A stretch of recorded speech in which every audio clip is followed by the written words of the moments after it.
We're going to talk about forgiveness and its challenges. Because believe it or not, there are challenges with forgiveness. Just like there are challenges in transforming the world. There shouldn't be challenges, but there are.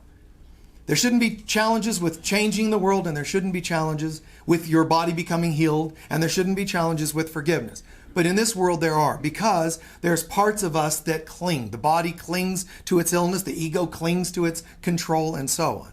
So it's kind of the condition, the world we created. But that too needs forgiven so that it can give up the ghost a little quicker, a little more easily, a little more, gently. But a lot of people assume that forgiveness should just be kind of, you just suddenly shift and there's peace. That's true. But there are some moments of hesitance. There are some challenges with you or I, anybody, accepting forgiveness. So I want to kind of just address some of those. First of all, you could say, I'm going to start practicing forgiveness. I'm going to go to a workshop every day and I'm going to practice forgiveness. I'm going to do an online course every day. It's called Forgiveness Plus. There we go. So we go, forgiveness on steroids seminar, So you go and practice forgiveness. Still, you'll go and do a technique, an exercise, forgiveness. Oh, nice music, Stephen Halpern. And you're like, oh my God, I saw my mother and I forgave her to a new level. That's nice. Still, after you're done, the ego's going to say, you should feel guilty that you might not have done it perfectly. What do you mean? I forgave her. It feels good. No. You might have forgotten something. Did I? Oh my! And then the head starts obsessing. I call that hijacking. The ego hijacks your head. It hijacks your heart. It hijacks your thoughts. And it starts making you doubt. So one challenge with forgiveness is the guilt you start to feel if you haven't done it perfectly. All right? The second one is kind of ironic because it's like the first one, flipped the other way, which is if you've not only started doubting the healing, forgiveness you've done, but when you start obsessing on the idea that I'm healed. Instead of doubting maybe I'm not healed, you start to assume you're perfectly healed, which sets a really dangerous territory here because when you start walking around, I'm totally healed, and then one night pops in a vision of your ex. And you're like, I was healed, So it's very similar to the first, but in a way it's the opposite.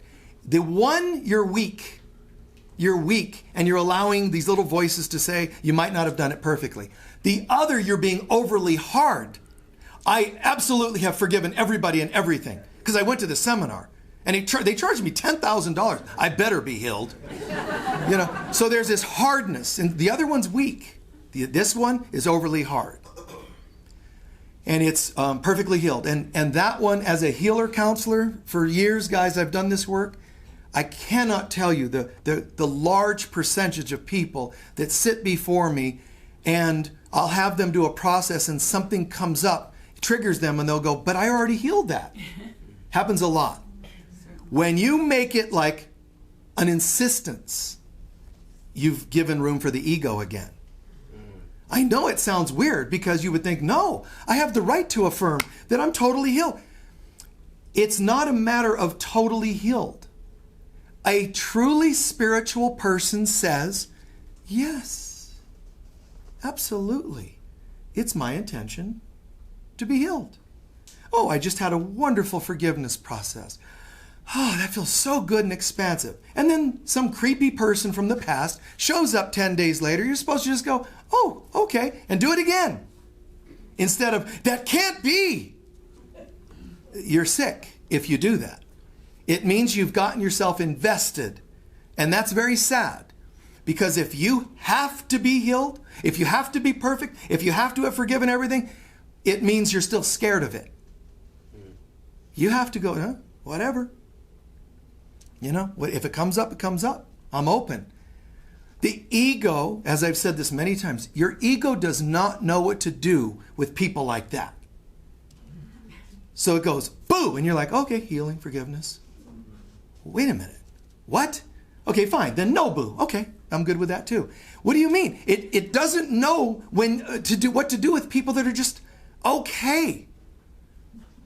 That are just like, if something comes up, it comes up. Because that's why some teachers or some students of forgiveness, of spirituality, inadvertently get into this kind of a trance, this hypnotic trance of believing that they have to be done and healed. I went to a workshop, so now I'm completely done.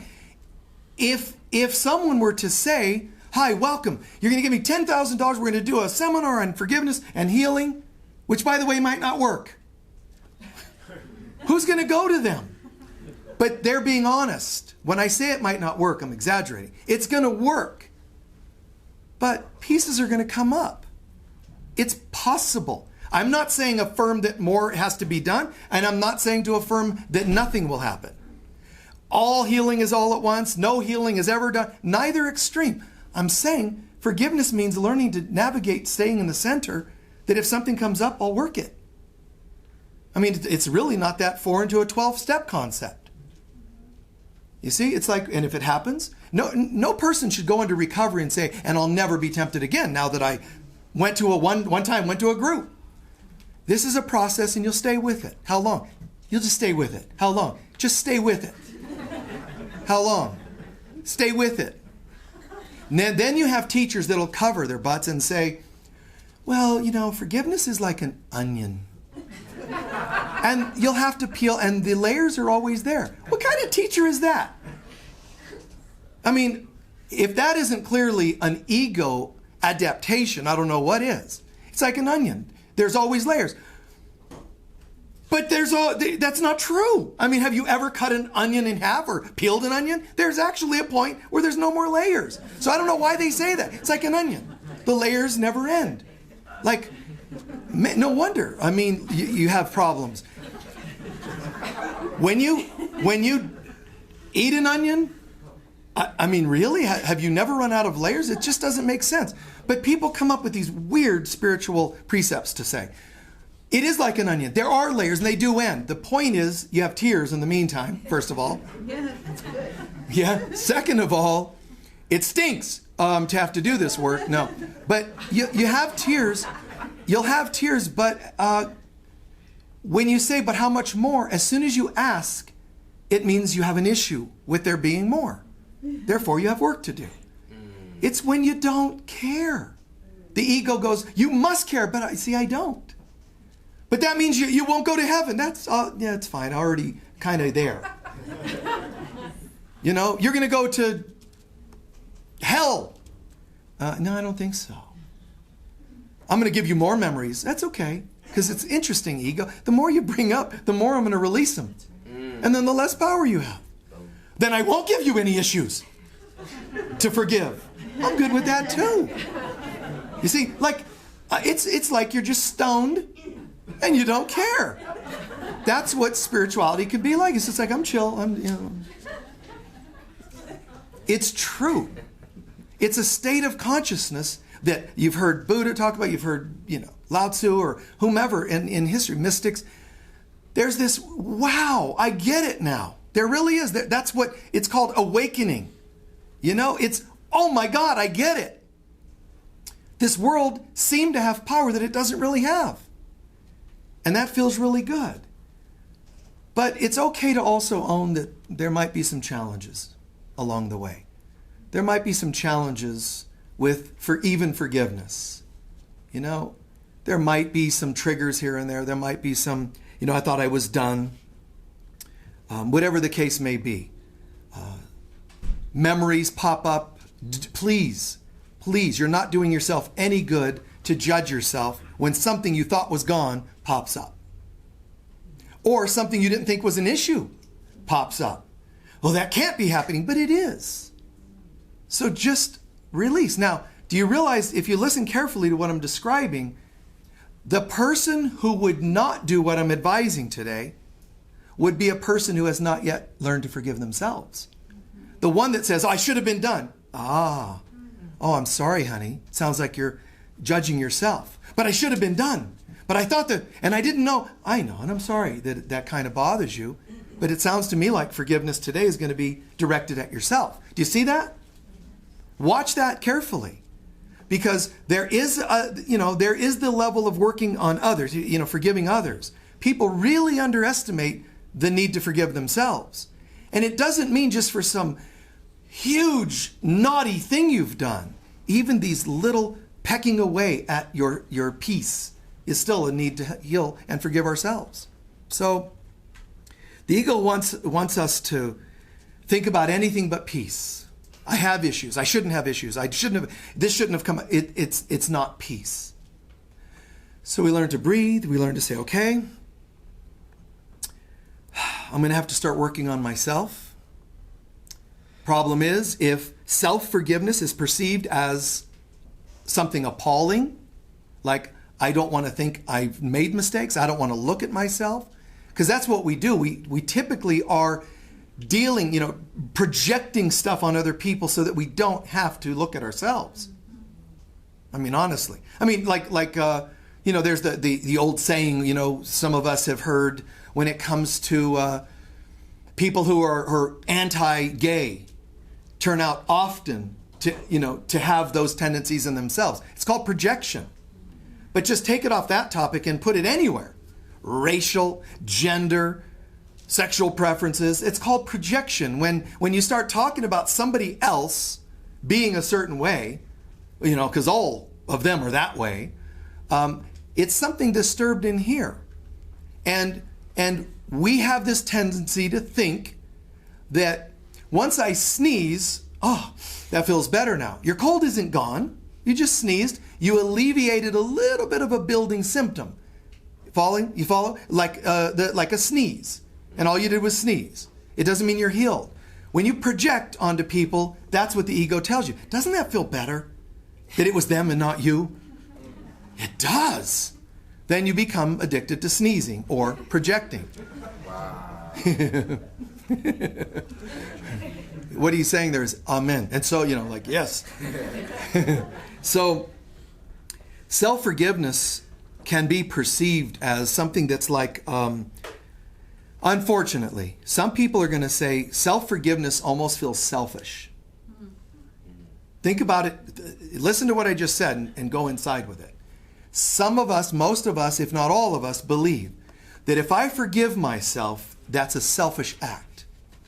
For example, if I've done some harm to another person, I'm not worthy of forgiveness.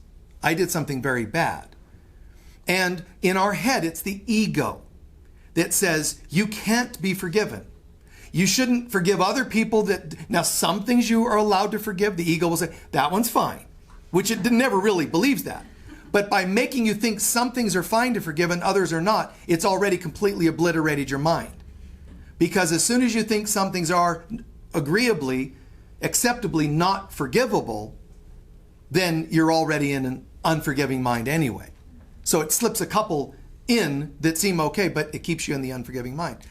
So the same thing happens for ourselves. We can forgive ourselves. We should be forgiving ourselves.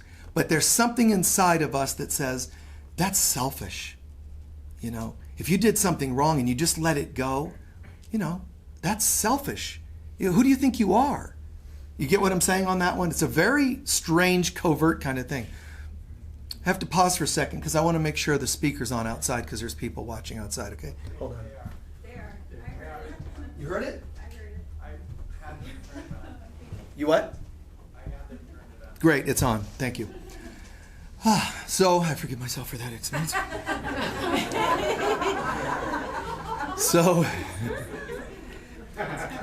So, modern tests in forgiveness are currently going on, right? And we can think that, okay, I'm supposed to do some forgiveness. I'm watching something on the news and it appalled me, forgiving. I'm hearing about things, forgiving, virus and rioting and whatever. Forgiveness, true. But at some point, there's something in there that is us that has to be forgiven. You're not supposed to actually just forgive all the people on TV. Still, at some point, shut the TV and ask what's going on inside of yourself. Because whatever it is, if it's not peace, it needs forgiven. I don't care if it's anger, sadness, I'm stuffing reactions inside, I'm annoyed, I'm slightly this, slightly... Whatever it is, you shut the TV and you say, I'm actually doing more good to forgive what I believe I saw than to blame others and just forgive them. It's more important that I forgive myself because everything is a projection of ourselves to the outside world. All right? So, there's a great line, our patron saints, as you know, the Earth, Wind, and Fire band. There's an altar down over there at the end to Earth, Wind, and Fire. So, one line in one of their songs, I'm just paraphrasing slightly, but he says, life is rushing by in a stream to the kingdom of doing. And what he's saying is, this stuff that goes on inside of us projects on the outside into the world of doing. Doing meaning the manifesting world. If we want to see a different world, we have to do it on the inside, mostly. It's okay to forgive the outside and people and actions and reactions. That's fine. But when we find peace within, we will not be able to cause harm on the outside. It would be impossible. If people knew who they were, they could not perceive differences that would cause them to act in hurtful ways. So it's interesting that people just very slowly plod along. They can have religious change, like Martin Luther saying, the Catholics are starting to sell favors. That's wrong. Favors in those days, it was like, I have an idea. Since we're the clergy living in Rome and the Vatican and all, this is brilliant. We can just tell people for 10 grand, we're going to absolve all your sins. People were lining up. I've only got 4 grand. Oh, well, we'll absolve some of your sins. But if you happen to make some money in the near future, if I were you, I'd come back so that you don't burn in hell for the other, bit you didn't get forgiven. I mean, it's strange. And they did that because, obviously, greed and control and all that. But they also did it because some of the people that implemented that system, some of those people actually started buying property and they were indebted to the people that sold it to them. So they came up with a way to pay their property by selling forgiveness. That was never real. That was never, So Martin Luther came up and said, no, that and other things are wrong. And he created this, in a sense, revolution. And people did suffer for a period, but it turned around. It turned around. You can't sell forgiveness. It has to happen on the inside. You can't sell world peace. It really doesn't happen. People are thinking it's political people that are going to give you the peace you're looking for. No politician is that enlightened to where they're just going to be able to see through it all. None of them. Some are more intended on higher consciousness. And I do believe that some have really had a high intention, some Republican, some Democrat. So you may not agree with me because you're going to go by your affiliations and, oh no, only people in my thing can be spiritual. I've said this in a talk, I think it was last week, but Jimmy Carter was trying to be spiritual and that world beat him up. Obama, I think, was stalled in a lot of things he was trying to do because of certain games that people played against him. They didn't just go, you know what? Wait a minute. Senate, Congress, check this out. This guy's actually got it together. He feels, I can see his aura. He's like sincere. They didn't do that. So it's not easy to bring that into a world of politics, even the politics of religion. And I said this a while back, even so-called spiritual leaders got twisted by some of this stuff in this world. The new spirituality is going to come from the students rising up into those positions. I always have believed that. Well, I'd say always. Probably I started announcing that in the 90s. That's what's, I could see it. I could just see it. There's these sincere students that are now teachers because of their level of sincerity and commitment and study. And they suddenly became, rather than ones that slotted in like a politician and started becoming the authors that sell 1 billion copies of something. Garbage. I sold 1 billion copies of garbage. So now everybody listens to me, but it's still garbage. I love the depth and sincerity of those who might still be humble enough to call themselves students that are actually right on. They got it. See, because it's not the sales. It's the consciousness. And the consciousness can be in a 5-year-old if that's what their first priority is. The first priority is consciousness. You're a 5-year-old, you got it. You can be, the first priority is your position, your politic or whatever, and you could be 55 and not have it. It's consciousness. So the outside manipulations and maneuvers aren't going to work, but it's the consciousness. And nothing restores us to deep, true spiritual awareness and identity in God than forgiveness.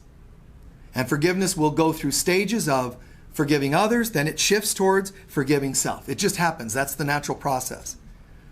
So if you find yourself thinking lately or at any time in your life that some things are happening and it's bringing you more memories in here rather than conversations out there, you're starting to have more thoughts and memories of people from your past, that's a great sign.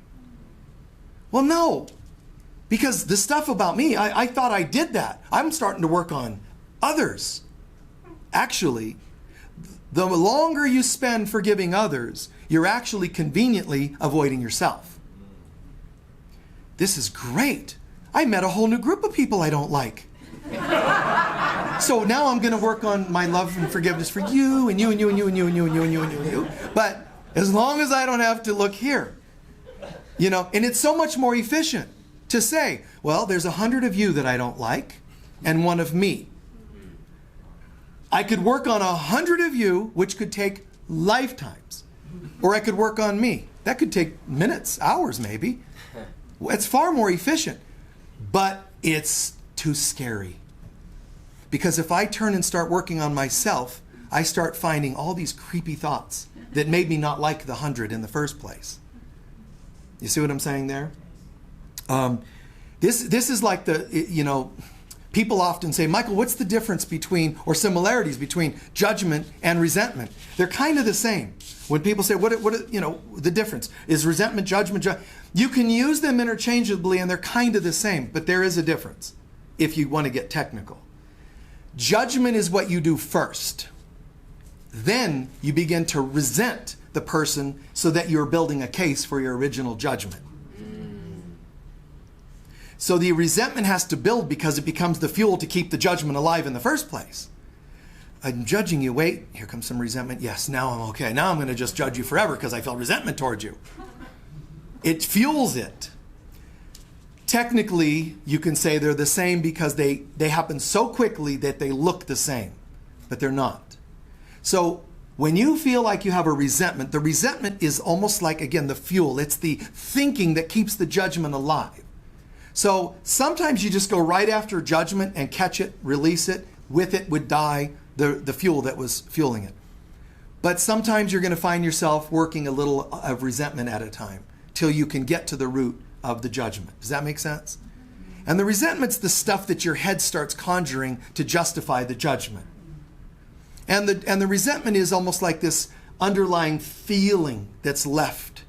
This overall, it's an internal feeling, but it's an overall feeling that's left, like just a yucky vibe. Just like an inharmonious song being played in the background of what became a judgment at some point. So resentments have to be released. They're never justifiable, even if you think they are. But don't worry, even if you think they're justifiable, you do your work. And then we all come to that understanding. We don't always jump right to forgiving this, that, gone, and feel peace. It sometimes happens in layers. And if you take 5 lifetimes to forgive a particular person, at least you did it. Like I said when I started, judging yourself for not doing it quickly enough isn't going to help. So in a sense, that's that note on resentment. And I think this original question was sort of asking a bit of that too. So I wanted to address it. So something happened, and I shared this on the online Zoom group the other day, but I'm going to share an abbreviated version. Something happened the other day, and it was interesting because I had this dream vision at night. And long story short, it was like Jesus came to me. He was saying, so Michael, how you doing? I'm really happy with you, the way you forgiveness, and you don't have any major charges with people and love. And I'm like, yeah, see? Yeah. See? That's how it's going to be done, man. And I'm like, yeah, isn't that great? Peace and love and forgiveness. And Jesus is like, yeah, It's amazing. And then he goes, bam! And he puts an image of someone in my face. And I was like, oh, you got me. So there was this kind of funny little thing that happened. Just, flashed an image. I'm like, oh, not them. And I'm like, oh. Then, So it kind of went around with this, and it all happened within a fraction of a moment. But immediately I saw it and I thought, oh yeah, and then I said, and this is the dialogue we can have with love. So I said, and because I'm going to be honest, I'm not going to go, no, I didn't flinch, but you did. No, I didn't. Michael, you want to show the Akashic record? I'll show you you flinched. We have video.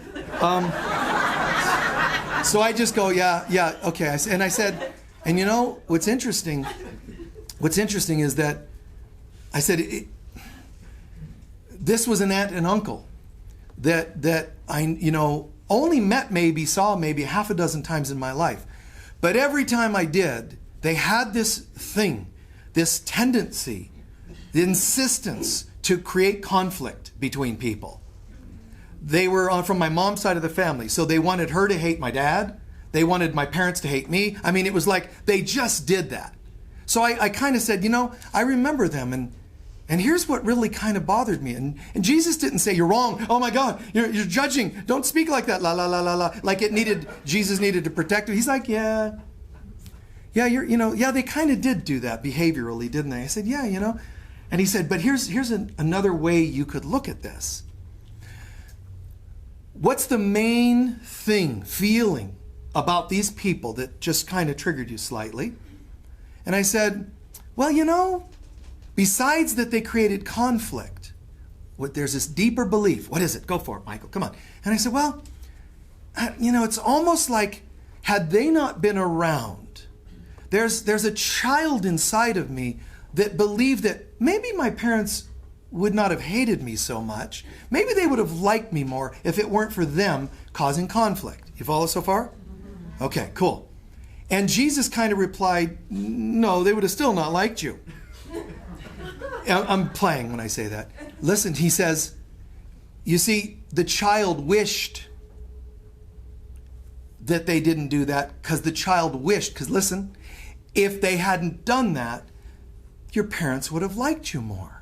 So the child can go, so maybe they really didn't have issues with me. It was just caused by these other people. And that's where Jesus says, that's often what happens with judgments. You find someone that'll play a convenient role. You see what I just did there? So that couple of people now had become a reason my parents treated me a certain way, which then alleviates. So we really didn't have issues, I guess. My parents and I. We were great. It was just them. No, they did what they did. It wasn't very kind, but don't let them hold any position like that. See, they become a symbol of. And this happens all the time. There's a guy out there who says, had my friends not talked me into, getting stoned and getting a DUI and getting arrested, I would have a better job today. Somebody else that had this guy not talked me into unprotected, sex. I wouldn't have gotten pregnant when I was in school, and I could have gone to college. And guys, I'm not saying you're wrong for feeling hurt. I'm not saying that at all. But what I'm saying is it becomes a convenient person that stands between you and peace. And it is a drag that people did this and did on and on. Yeah, it is. And we've all also been the doer to others and the symbol of had this guy over here not, said no to dating me, I wouldn't have had a heartbreak. If this girl over here I understand. But if you can't get past these, what are called idols of judgment, then you cannot find peace. You cannot achieve forgiveness while holding one of these hostage. So when I saw that, the good news for me is I have these dialogues. I just go with it. Oh, that was brilliant. Instead of, how dare you catch me in having a slight judgment remaining. I think it was kind of funny. Oh, Michael, you're doing great. Yeah, that's what I think. Yeah, doing good. Boom. Oh, my God. Flashcard. Dang. It's okay. And I think make it kind of funny. Now, I made it funny. Does that mean I'm making fun of you if you have a more sick, hurt, trauma that doesn't, easily turn to fun? No, I'm not. I know some of them are very painful. But it'll feel even more painful to a person who perceives themselves as small. When you realize who you really are, all of these such things shrink in comparison to your identity. So right now it could be like, well, Michael, don't bring on certain memories, and I don't want to look at things. I don't want Jesus to flashcard me. I don't want Michael to past life me. I don't want any of that because I have some really harsh stuff that went on. It's not nice to remember burning at the stake or whatever horrible things have happened in this world. It's not wonderful to remember. But when you rise into this glorious I am presence, they don't have the sting. Then you start to realize, well, now I'm standing in this I am presence and I'm remembering some things and they don't seem that big of a deal to me now that I am in my I am.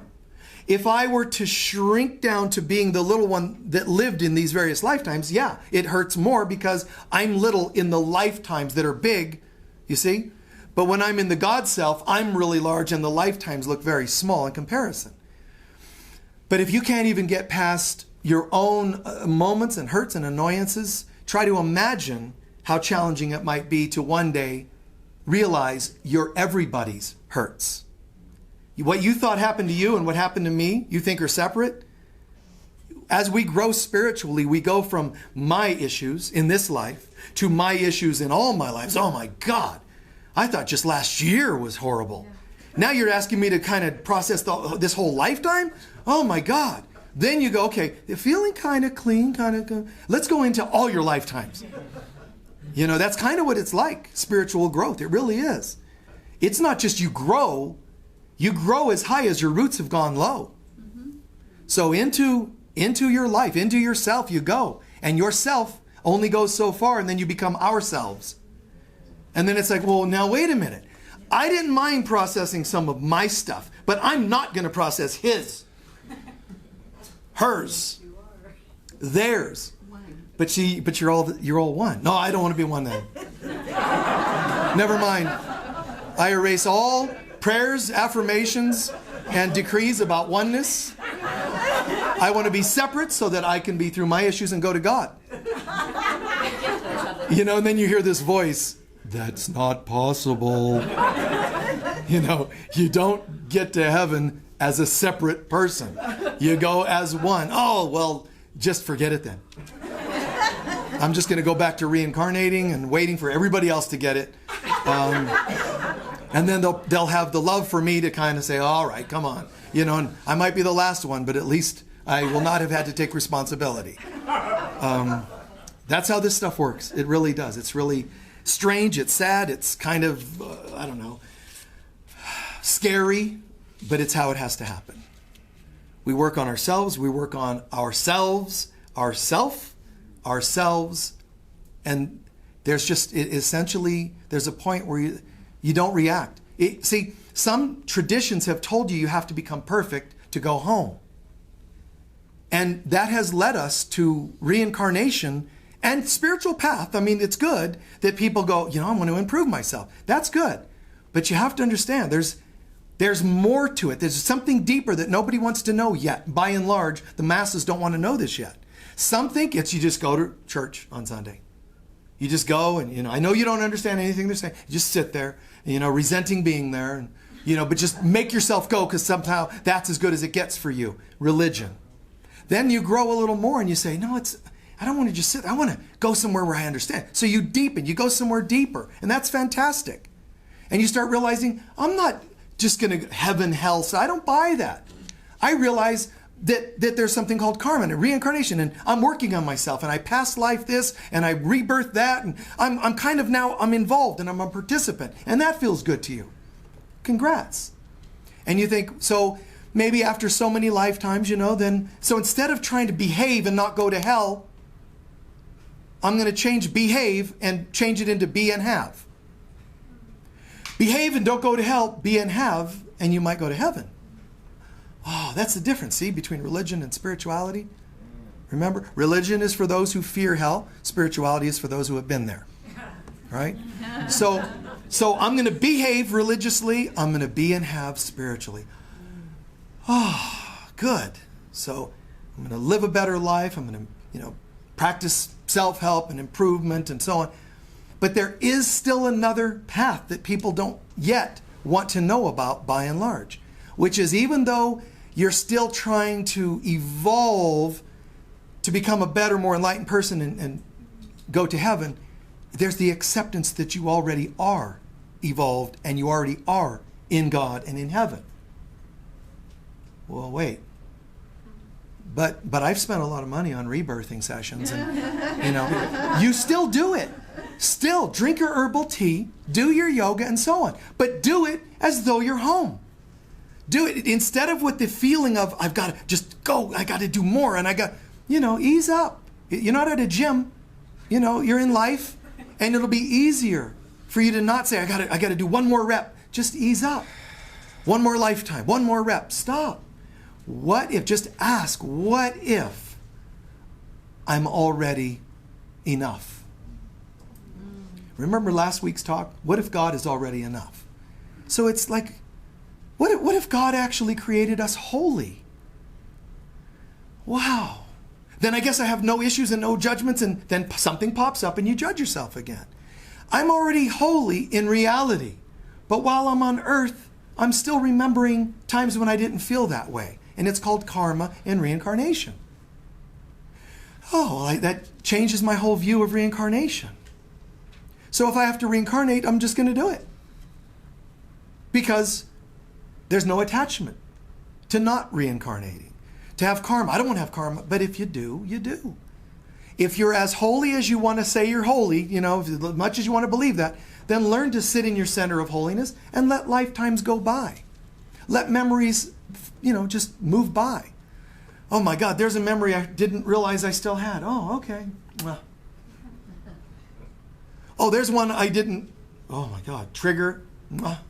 It's okay, love you, man. And the way you react to memories and hurts, judgments, resentments will already tell you how much you are along the path, how far you are along the path. Remember that. Okay? It's not, no, I don't have any issues, insisting that you don't have them that get you there. It's if they do arise, how do you respond to them? Patience, love, treat yourself like a child in that sense. If your child, if a 5-year-old came up to you and said, Mommy, Daddy, I had this dream that in another lifetime I did something naughty. Oh, you're kidding. Oh, that's terrible. Oh, all right, honey, we have 2 options. These people say you're going to hell for that. And it might happen. And I can't help you. If you go there, I can't help you, sweetie. Child's, but that might not be true. Oh, thank God. The other ones say you'll just have to keep coming back forever due to what you did. I'm still having post-trauma. The child's still having post-trauma over this. Or you can say, but it's really interesting. What if you're the dreamer of the dream? What if once upon a time you dreamt that you were less than holy, and in that dream you kind of flew into the universe, landed on earth, acted like a Nimrod, did some hurtful things to other people, and people hurt you, and yet it doesn't affect your holiness? Yeah, I think a 5-year-old would go, I like that one.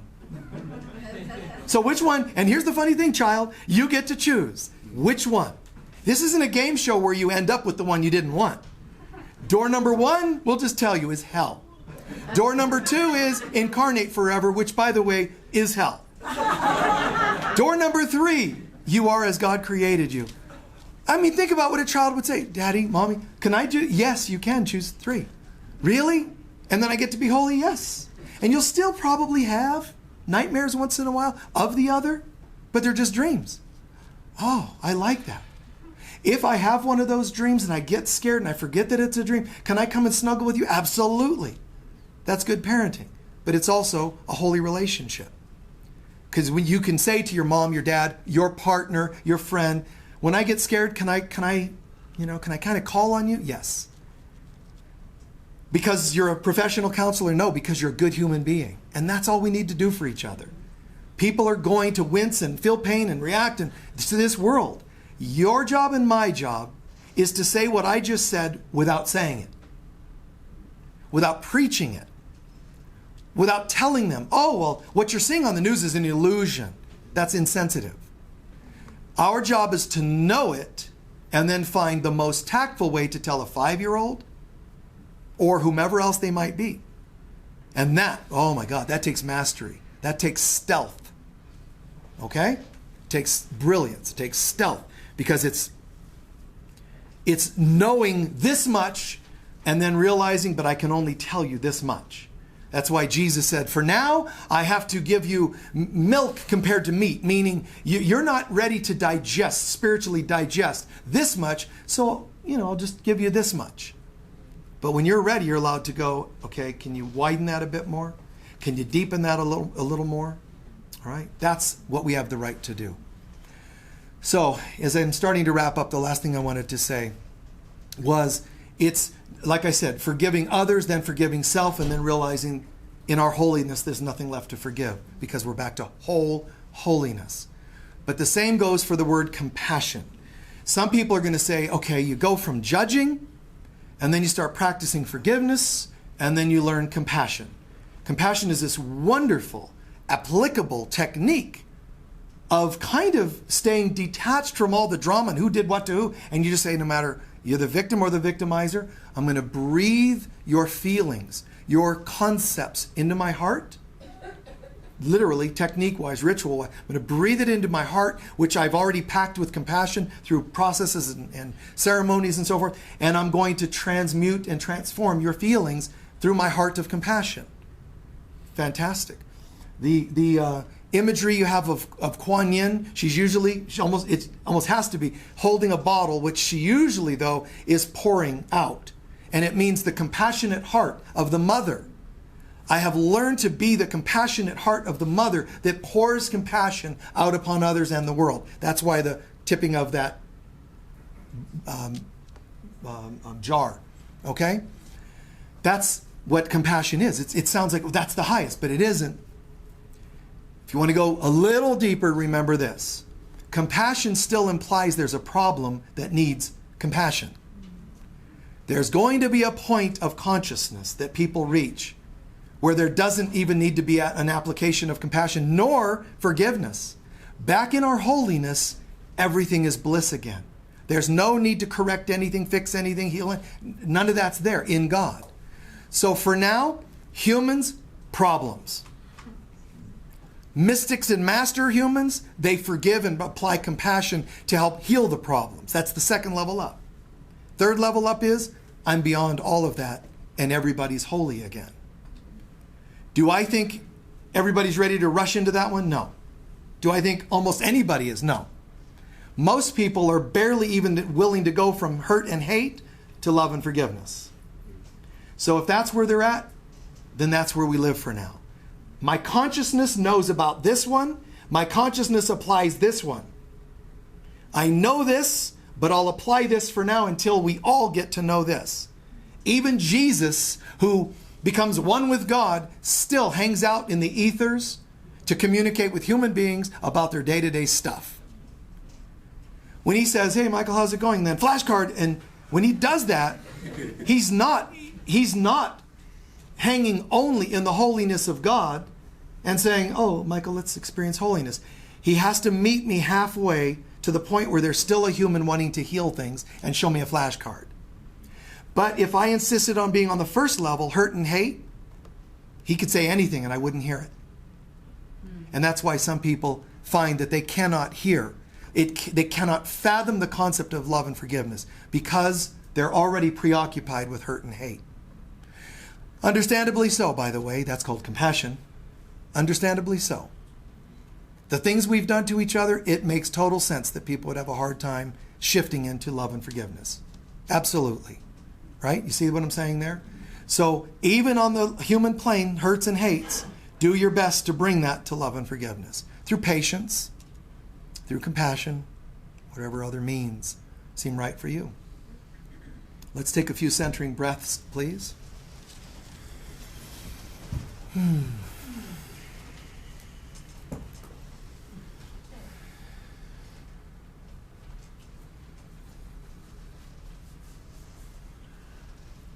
Setting aside all the stuff of life and of the world.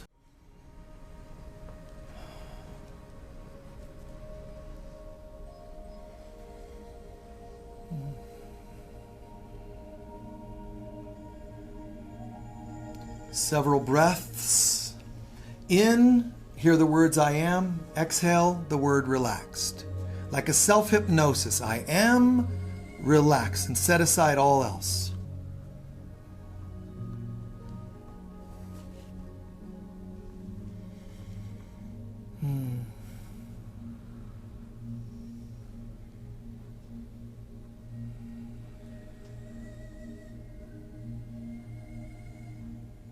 Allow the music or the silence to become a receptacle that your mind enters. So if it's quiet, if it's calming, whatever you're hearing, kind of slip into that place and let it, in a sense, take you.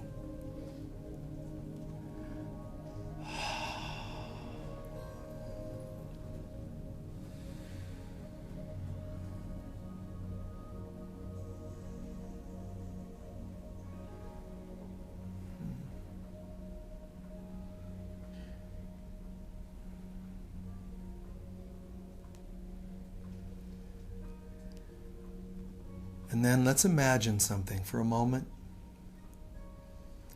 Imagine a room empty in front of you with 100 chairs.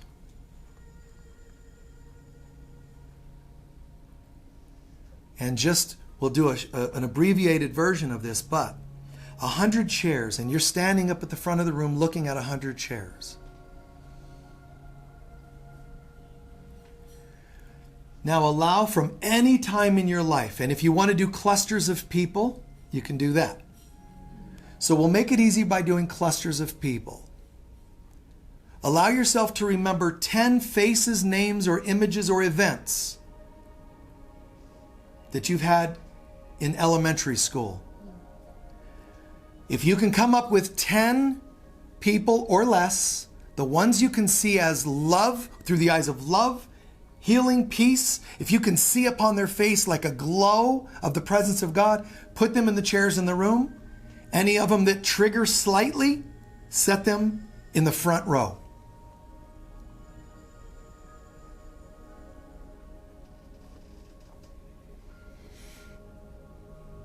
Just let it rapid fire.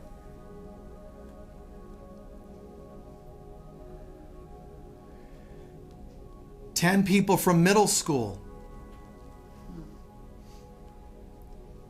10 or less that you can remember from the mind of holiness and love, appreciation. Put them in that audience out there, anywhere they sit. Anyone that triggers, put them in the front row.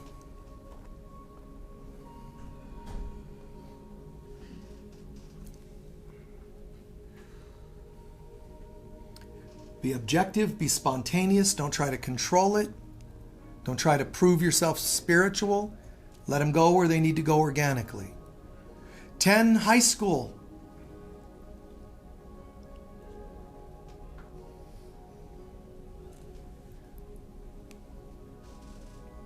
Those you feel holy with, put them in the room. Any triggers in the front row.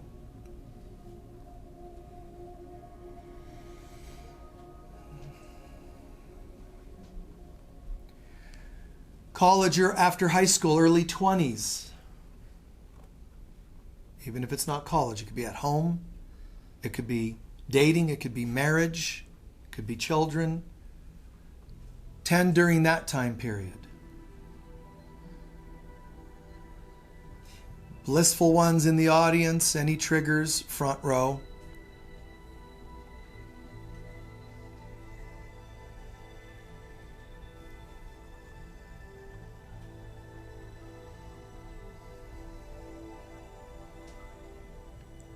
Anyone from your late 20s, early 30s. The ones that come to mind that you have holy witness with, put them in the audience. Any triggers, front row.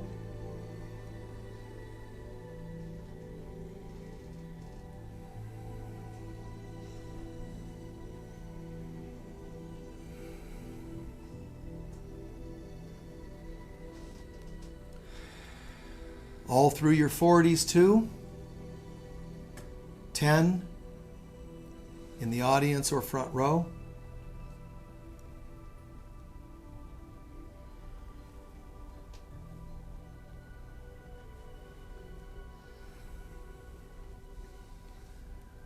Anybody you've ever dated, married, or been intimate with, which may have applied during those times, but we're just doing another category.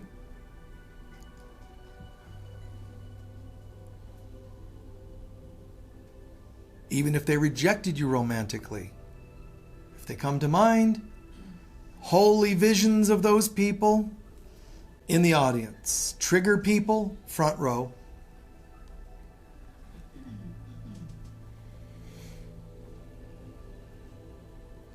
We do the extra categories in case they slipped by when we used age. For now, we'll just do one more and you can do the rest at home. One more in 2 parts. Females that you remember blissfully. You're grateful for their presence. Put them in the audience.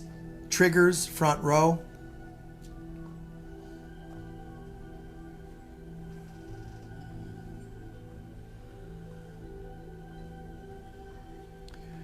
Males.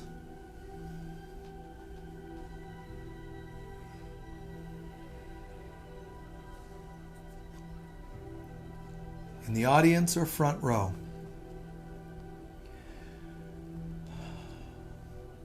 If you're on the spiritual path, the chances are you have far more people in all the seats than in the front row.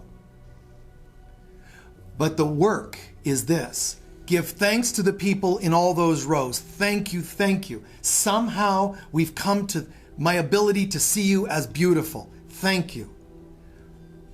Give thanks. Soak in those good relations. But let it also give you fuel and strength to then turn and deal with the ones in the front row. Let the love and appreciation you feel for the many give you what you need to deal with the few.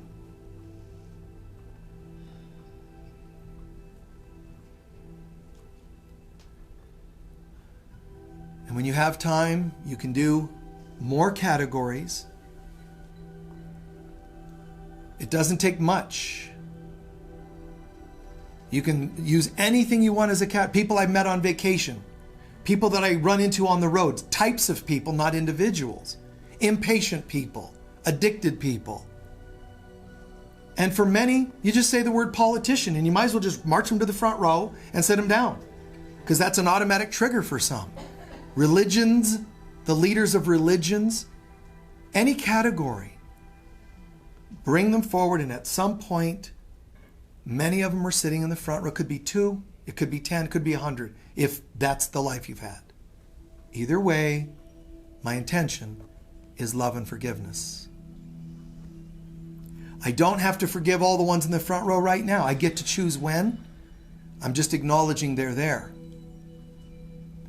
But I'm saying, for now, all of those individuals in the front row, past, present, or future in the front row. Today, it is my intention to march us all home together, no matter who it is. Home we go together. You are a thought of God, and I will not deny your holiness. Your actions may betray that you forgot who you were. My judgments on you clearly betray that I have forgotten who I am. But together, I am committed to going home with you. Back to heaven. I know I can't go home without you. So it's my intention to work on this.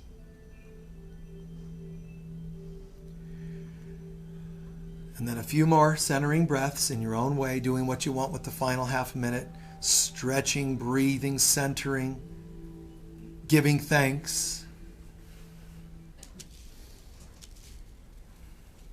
How's everyone feeling? Good? Any trouble bringing people to the front row? Remembering people that will end up in the front row? Okay. All right. So, thank you so much. Gratitude, gratitude, gratitude. abundant gratitude.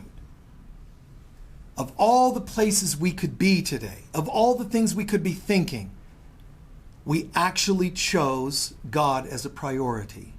To come here and sing together and pray together, meditate together, we chose God as a priority. This is the good news of the Lord. The light of God surrounds us. We are the light of God. The love of God enfolds us. We are the love of God. The power of God protects us. We are the power of God. And the presence of God watches over us. We are the presence of God. Wherever we are, God is, I am, we are, and so it is. Many blessings. God bless. We'll see you all soon. Join us next week. Bye-bye.